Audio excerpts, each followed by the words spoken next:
ഈ ഒരു പാർട്ടിയിൽ ജനപിന്തുണ കൂടുതൽ വർദ്ധിപ്പിക്കാൻ ശേഷിയുള്ള ശോഭ സുരേന്ദ്രൻ എന്തുകൊണ്ട് ഇതുവരെ ബി.ജെ.പിയുടെ പ്രസിഡൻ്റായില്ല?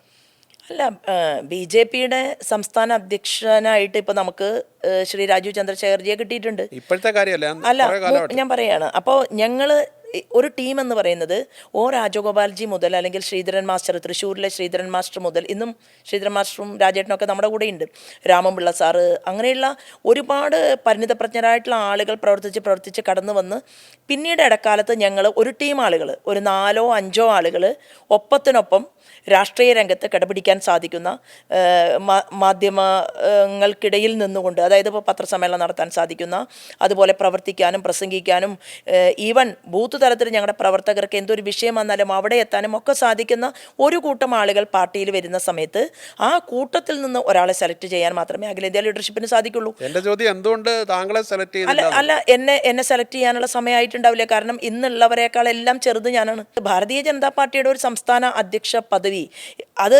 ആഗ്രഹം ഇപ്പോൾ എനിക്കും ശരി, ഞാൻ പാർട്ടിയുടെ സംസ്ഥാന പ്രസിഡന്റ് ആയാൽ എങ്ങനെ ഇരിക്കുമെന്നൊക്കെ നമുക്ക് ചിന്തിക്കാനും ആഗ്രഹിക്കാനും ഒക്കെയുള്ള സ്വാതന്ത്ര്യം നമ്മുടെ പാർട്ടിക്കകത്തുണ്ട്.